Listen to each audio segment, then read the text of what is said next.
All right, let's get into it. So, with Avenue Blue, if you take a look at the style in the top left in bold, it's funk. And so this means straight eighth notes. If I want swing eighth notes, I will specifically write in swing here.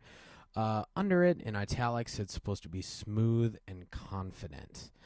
And so for this, I was kind of going for a Herbie Hancock sort of funk tune, similar to Cantaloupe Island, or maybe Watermelon Man, or something similar to that. Chameleon. He's got so many great tunes. So let's go ahead and get started. If you notice in the music, both of our hands are going to be lower on the piano. We're going to both be in bass clef. So your left hand 5 is going to be on this low D. We're going to find a low C, up a step. And your right hand pinky is going to be on middle C here. Now there's big notes and there's a couple super small notes there. It looks like it's a smaller font. What those are grace notes. And grace notes you can think of like ornaments or decorations to bigger notes.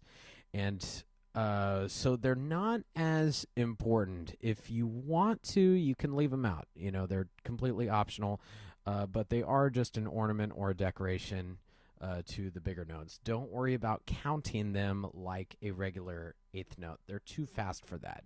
And so what I'm going to do here is I'm going to put, if we want to play the grace note, I'm going to put my second finger on this G sharp here, the middle black key, and we're going to quickly go rest. Bum, bum. 1, 2, 3, 4. Now that grace note is too fast for us to count it. And so it's just just a hair before beat 2. 1, 2, 3, 4. Now there's a couple ways that we can play grace notes. I like to quickly go 2, then 5 and 3, like this, rest. Some students prefer to play all of them at the same time and then lift up on the 2. That will also create the same sound. Your audience will never ever know which way you do it. It just happens too fast. So you can either quickly go 2 and then 5, 3 like this, or you could play them both all at the same time, all 3 at the same time, and then lift up on the 2. And it'll create the exact same sound. So totally personal preference there, up to you. Let's see. This tune, texture-wise, is very groove based. I really think of this little 2-bar groove in measures 1 and 2 as a super important part of the piece. It's the soul, it's the groove, it's a funk piece, right? So it repeats a lot, and you're going to hear it a lot. So let me play that first few bars for you again. Here's the groove. Left hand is providing kind of a bass line. Boom, don't, don't. And right hand is playing more of our keyboard part or our melody there.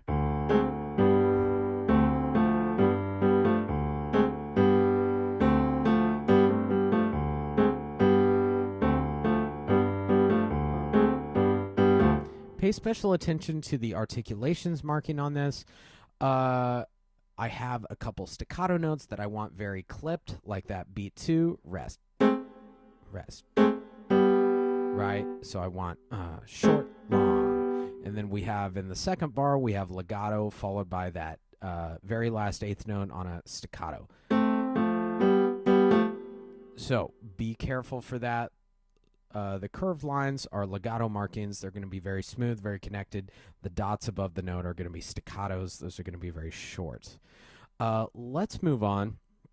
So into measure 9, this is really where the melody starts to happen. I think of the first 2 lines as more intro stuff. So what's happening here is it's kind of a conversation, a question and answer texture.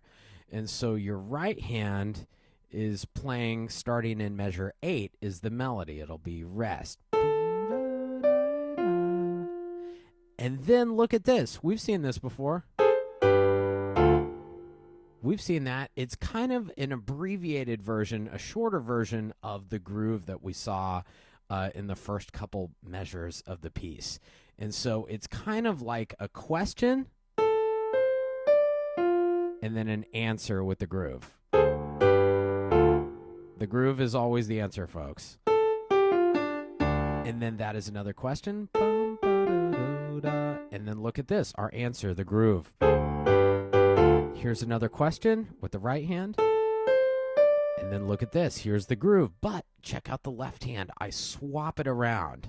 It's a G first instead of a G, instead of a D. Question, answer. So let me try through that one more time. Question, answer. Question, answer. Question, answer.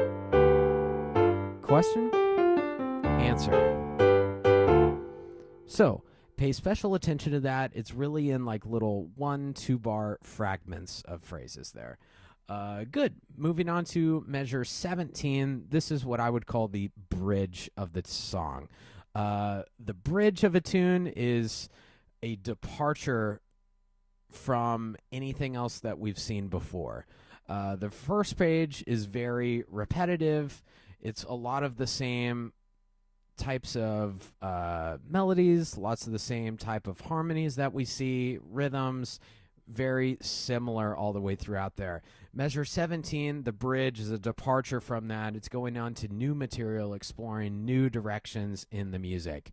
And so what's happening here is your right hand is actually going over to the treble clef, and we're going to 4, and we're going to take that kind of same quarter, quarter, quarter idea from our previous questions, like in measure 8 and measure 12, but this time we're going to go all the way up to some place that we've never been. It's going to be this F here.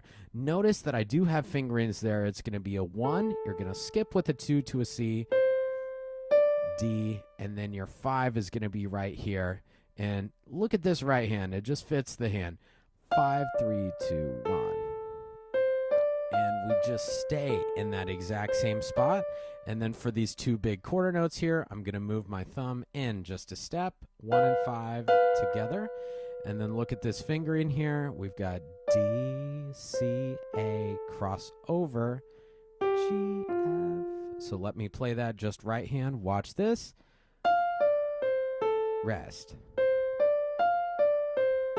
And so slowing that down, we've got,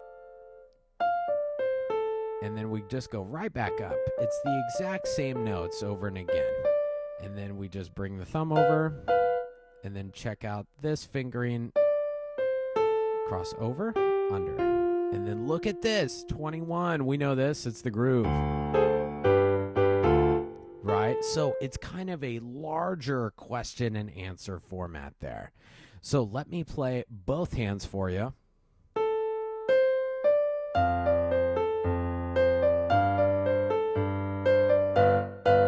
Now, let's talk a little bit about the left hand in 17. We do have to move as well. This left hand is going to be 2 on F. So we're moving just down a step there. F, F, and then we're ascending just by a step to a G. And then look at this note right here in measure 19. It looks tough in the left hand. Those are a lot of what we would call ledger lines. We can go above or below the staff, but we have to write in our own notes there. So take my word for it, it's a low G. And if your keyboard doesn't have a low G, then you could just play this one. That is fine. And so we're going to go G, G, quarter, quarter. And then the right hand, and then we're right back to starting position here. And it just repeats. And check that out. That's kind of a tricky spot for students right in 25.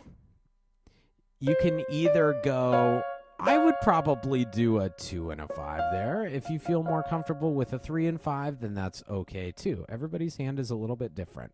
And notice there, that is double forte. We've got a fortissimo there. Huge, huge sound right in 25. It's kind of a weird sounding chord, but don't shy away from it. Accent it, bring it out, lean into it a little bit.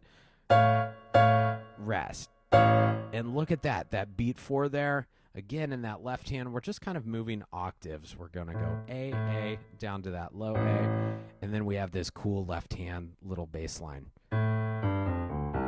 Check out fingering for that. It's a cool line, and I've built it in a way to set you up for measure 27. So we have 1 on A. Now, this is kind of tricky. There's a skip between a 3rd finger and a 4th finger. And the reason why I do that is to keep it in a 5-finger position. And then look at that. Whenever you hit the 5 with your 4, or whenever you hit the C with a 5, then you can just finish the rest of the song right here. You don't need to move. It is a little bit weird. 27 is just like the beginning, but we're on different fingers. So up to you. I kind of prefer the way that I wrote, but if you would like to move up to starting position, if you feel more comfortable, then that's okay too. Let's talk a little bit more in a couple of pieces we've talked about in the past. Check out like measure 19, and it appears again in measure 25. It looks like a super small diminuendo or decrescendo there, right above and below the notes. Those are called an accent.